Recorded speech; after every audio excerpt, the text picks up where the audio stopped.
کہ وہ اس طریقے کے کام کرتے رہتے ہیں جس کی چاہے شکل اختیار کر لیں، جہاں چاہیں بیٹھ جائیں، جب چاہیں ہوا میں اڑنے لگیں، تو اگر وہ جن یہ کام کرتا تو آج آنے والا انسان جو اولیاء کرام کی کرامت کا منکر تھا، جب ہم اس کے سامنے یہ آیت پیش کرتے تو وہ کہتا کہ اس میں کمال کیا ہے؟ ارے جن اس زمانے میں بھی کر رہا تھا آج بھی کر رہا ہے۔ حضرت سلیمان علیہ السلام نے یہ کام ایک اللہ کے ولی سے کروا کر قیامت تک کے لیے ہر منکروں کی زبان خاموش کر دی کہ اگر آصف بن برخیا تخت اٹھا کر لا سکتے ہیں تو قیامت تک آنے والے ولی اس طریقے کے عجیب و غریب کام انجام دے سکتے ہیں۔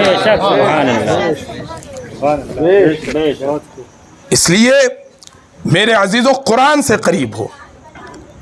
ہم جس مشرب پہ چلنے والے ہیں، جس مسلک کو ماننے والے ہیں، جس طریقے پر عمل کرنے والے ہیں، وہ طریقہ کوئی اور نہیں بلکہ وہی طریقہ ہے جو اللہ نے بتایا ہے، جو رسول اللہ نے بتایا ہے۔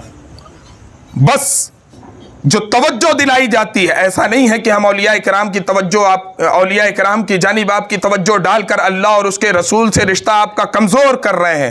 اگر کوئی یہ سوچتا ہے تو بڑی خطا پر ہے۔ میرے عزیزو، اللہ تبارک و تعالیٰ نے ہر چیز کا ایک سلسلہ، ایک سسٹم بنایا ہے۔ اگر آپ اس کے سسٹم کو دیکھیں گے تو حیرت کریں گے۔ میرے عزیزوں، وہ خدا ہے، قادر مطلق ہے، ہر چیز کو خود کرنے پر قادر ہے، لیکن موت کے لیے فرشتہ مقرر کر رکھا ہے۔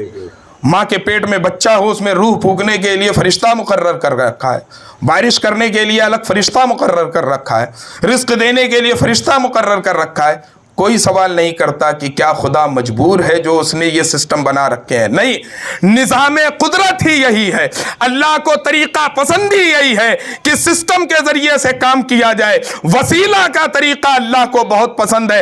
رسول تک پہنچنا ہے تو رسول کے غلاموں کا دامن تھامنا پڑے گا۔ جب تم ان کا دامن تھامو گے تو رسول سے تمہارا رشتہ مضبوط ہوگا، اور جب رسول اللہ سے تمہارا رشتہ مضبوط ہوگا تو خدا سے بھی تمہارا رشتہ مضبوط ہو جائے گا۔ کیونکہ اللہ تبارک و تعالیٰ فرماتا ہے اطیعوا اللہ و اطیعوا الرسول۔ پوری قرآن مقدس آپ اٹھا کر دیکھ لیں، کہیں پر اللہ نے ایک جگہ بھی یہ نہیں کہا تم میری اطاعت کر لو میرے محبوب کی اطاعت ہو جائے گی، لیکن نہ جانے کتنی جگہ اللہ نے یہ کہا ہے کہ میرے محبوب کی اطاعت کر لو تم میری اطاعت کرنے والے بن جاؤ گے۔ میرے عزیزوں، اگر محبوب کی اطاعت سے خدا کی اطاعت ہو سکتی ہے تو اولیاء کرام کی اطاعت سے محبوب کی بھی اطاعت ہو سکتی ہے، محب کی بھی اطاعت ہو سکتی ہے۔ اس لیے میرے عزیزوں، اولیاء کرام سے اپنے رشتے کو مضبوط کرو، اپنے آپ کو مضبوط کرو، اپنے تعلق کو مضبوط کرو، کیونکہ جب تم ان کی صحبت میں بیٹھو گے، ان کے پاس بیٹھو گے، تو جیسا ان کا وجود نورانی ہوتا ہے تمہارا بھی وجود ویسے ہی نورانی ہو جائے گا۔ میں مولانا روم کی ایک حکایت کے بعد اپنی گفتگو کو ختم کرتا ہوں۔ میرے عزیزوں، مولانا روم رحمۃ اللہ تعالی علیہ ایک حکایت نقل کرتے ہوئے لکھتے ہیں کہ ایک روز میں حمام میں نہانے کے لیے گیا۔ پہلے زمانے میں جگہ جگہ نہانے کا سسٹم ہوتا تھا، بنا رہتا تھا۔ مولانا روم رحمۃ اللہ علیہ فرماتے ہیں کہ حمام میں نہانے کے لیے گیا تو وہاں دیکھا ایک مٹی رکھی ہوئی ہے جس سے پھول کی خوشبو آ رہی ہے۔ کیا ہے؟ ایک مٹی رکھی ہوئی ہے جس سے پھول کی خوشبو آ رہی ہے۔ مولانا روم رحمۃ اللہ علیہ فرماتے ہیں کہ میں نے مٹی سے سوال کیا کہ تیری فطرت میں مہکنا نہیں ہے، تیری اپنی کوئی خوشبو نہیں ہے، تو یہ تیرے اندر سے گلاب کی خوشبو کہاں سے آ رہی ہے؟ پھول کی یہ مدم خوشبو کہاں سے آ رہی ہے؟ اس مٹی نے کیا جواب دیا میرے عزیزوں؟ اس کا جواب سنو اور اپنے اندر بھی اس عمل کو پیدا کرنے کی کوشش کرو۔ وہ مٹی کہتی ہے مولانا روم، میرے اندر یقیناً مہکنے کی تاثیر نہیں ہے، میرے اندر اپنی کوئی خوشبو نہیں ہے، یہ خوشبو کہاں کیسے آ رہی مجھے نہیں پتا، ہاں میں اتنی بات ضرور جانتی ہوں کہ کچھ دن مجھے گلابوں کے ساتھ رہنے کا موقع میسر آیا ہے، میں سمجھتی ہوں کہ یہ انہی گلابوں کی صحبت کی برکت ہے کہ میرے اندر سے بھی ان جیسی خوشبو ہے۔ میرے عزیزوں، اگر ایک مٹی